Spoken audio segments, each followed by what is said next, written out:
What are you doing down there? We just landed in Vegas, and I'm gonna show you everything you should do when you visit. Come on.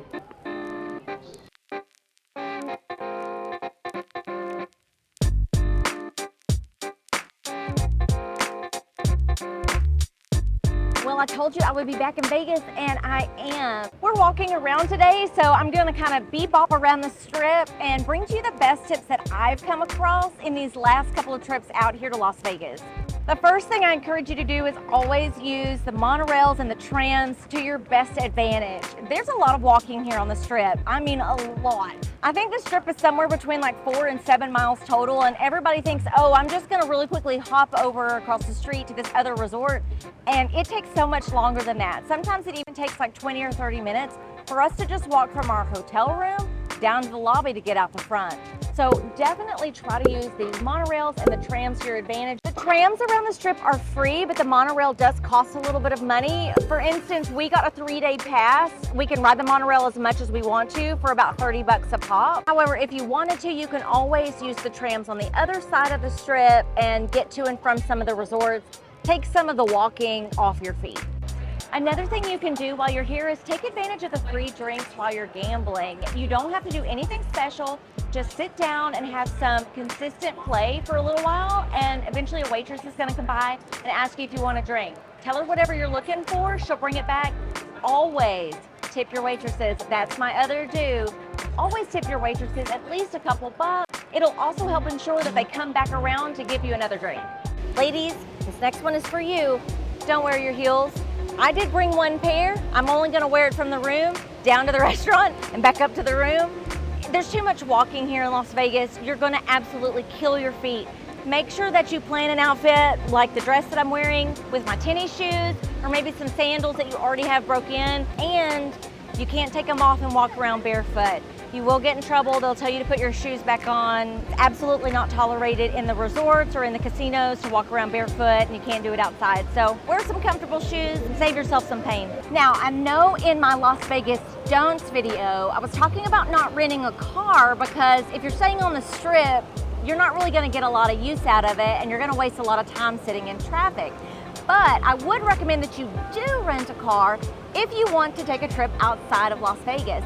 Definitely get outside of Las Vegas. Of course, there's so much to do here, but there's so much to see outside of Las Vegas, like the Hoover Dam. You can go see the Grand Canyon. They also have some really cool hiking trails. So definitely when you come visit Las Vegas, plan to have a day or two to get off the strip and see what else there is to do here. If you find this video helpful and are able to support my work, consider joining my Patreon or YouTube channel membership. Members get early access to videos and other perks. If a membership isn't your thing, show your support with a one-time donation using the Super Thanks button or the Buy Me a Coffee link in the video description. As always, free ways to support the channel include becoming a subscriber and hitting that like button. Thank you so much for your support, and let's get back to the video. One thing I hear people talking about all the time when they're planning their trip to Las Vegas is that they want to save some money by staying at a hotel off the strip. I have tried doing that before, but you end up paying so much more money in like Uber rides or taxi rides to get back and forth that it really didn't save me any money. Try to stay on the strip if you can. It's really gonna save you a lot of time with not having to go back and forth between Uber rides. It's also gonna put you really right in the middle of the action so that you don't miss the things that you really came here to do.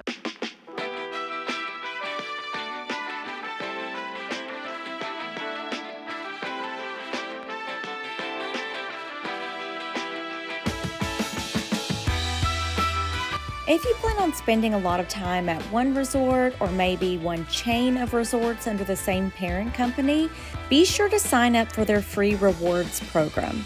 We did this at MGM Grand. We were given a card, and each time we bought something, we gave them the card to get our rewards points. You can get points from anything you do and buy in the resort, whether it be gambling, buying food, buying coffee, going to a show. So that means we could rack up rewards points whether we were spending money at MGM Grand, Bellagio, Aria, or Park MGM. We didn't end up spending a ton of money outside your normal eating and drinking, and we did just a smidge of gambling, but we're not big gamblers. Even with that, We ended up racking up enough points to get us into the next tier, and I just got an email from MGM Grand giving us 4 comped nights and some extra money in free play. And I would definitely encourage you to sign up for these reward programs next time you visit Las Vegas. Another tip to go along with that, book directly with the hotel. Hotels and resorts these days are a lot better at price matching, and I find that booking with the hotel makes it easier to get comps or rewards. Direct hotel booking also ensures I can speak to the front desk about any issues with my reservation and not have the headache of trying to get in touch with somebody on a third-party booking site. One big thing that kind of shocks people, and it shocked me too, you can walk around with your alcoholic beverages out here on the street.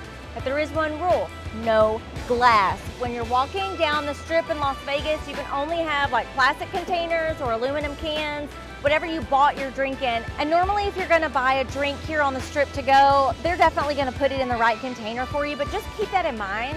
Now these rules kind of change when you get down to Fremont Street. So down in Fremont, of course you can't have any glass, but you also can't have any aluminum cans. And they're probably going to get you if you buy a drink maybe like in the Walgreens or something and then try to go drink it on the street.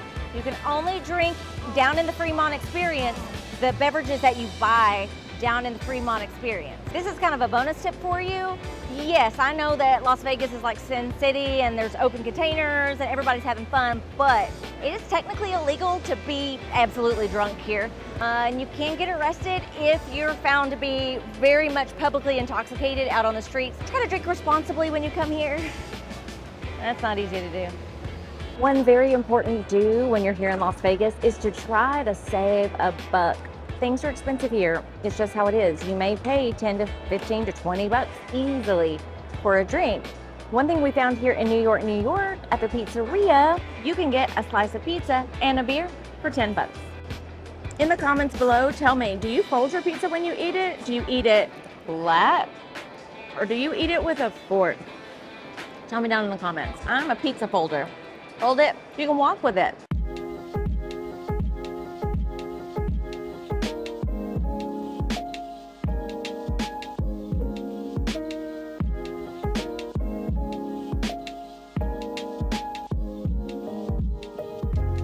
In the casinos, you've got ATMs that will break your bills for you. So if you need maybe to break this 100, just go over to the ATM, slide your bill into the machine, and then it will automatically spit out 20s for you to break it up. So you don't have to do anything, you don't have to put in a card, you just put the bill in that you need to be broken and it will give you the equivalent back out. And it's kind of like you win every time. One fantastic way to save some money as far as booking your hotel, try to book your trip between Monday and Thursday. Monday to Thursday, the resort fees and the nightly rates are going to be the cheapest. Friday, Saturdays, and Sundays, the rates can almost triple. Obviously, the nightly rate is going to be even more expensive on holiday weekends, and definitely if they've got some big event going on in town.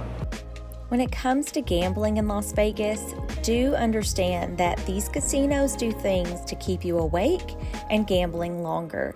They have cold air and bright lights that keep you up, free drinks and fun music to keep you entertained. And have you ever noticed that there are no clocks or windows inside the casino? This is so you have no idea what time of day it is. The resorts are also built like a maze, where it doesn't really matter where you're trying to go, you always have to walk back through the casino. Our general rule of thumb is we only take into the casino the money that we're absolutely cool with losing. So for me, I'm pretty cheap. It might only be about $100. Once my $100 is gone, it's gone and I'm done. You have to make these rules for yourself because these casinos were not built on the winners. They are always built on the losers. If you've watched any of my other videos, you know I'm a registered nurse and I'm always going to encourage you to hydrate. I learned this lesson even myself the last time I was here. I got so dehydrated and it wasn't even from drinking. You can't forget that Las Vegas is technically in the middle of a desert. It's very arid here. There's not a lot of humidity. So even if you're not drinking any alcohol, you're probably still going to get a little bit dehydrated. I always recommend using a good moisturizer, drinking tons of water, and if you are drinking alcohol, Make sure that you're also staying extra hydrated, maybe with an electrolyte beverage or something you can mix in with your water, like those Noon tablets or the liquid hydration IV packet things. One of the do's I always encourage if you're gonna come to Las Vegas, no matter the time of year, is always bring your sunscreen. The sun just hits harder here, so don't forget to put on your sunscreen. It doesn't matter if you can tan really easily or you're really pale like me. Speaking of it being 105 degrees today, I would recommend probably getting a nice hand fan, like something little you can put down in your pocket or maybe in your purse. This is when this fan comes in handy because it's supposed to be like 105 this week. It can get up to like 110, but I got this little fan off of Amazon and it has been a delightful surprise. It's like 11 or 12 bucks. It's got 2 settings, and to me the low setting is pretty high. So if I need to though, I can turn it up, but it's saving me this week because there's no AC down in here. I need the AC. I would recommend bringing a hand fan, and I have a couple of suggestions from my Amazon tips video. I'm gonna put those links down in the description below, but be sure to watch that video next. Your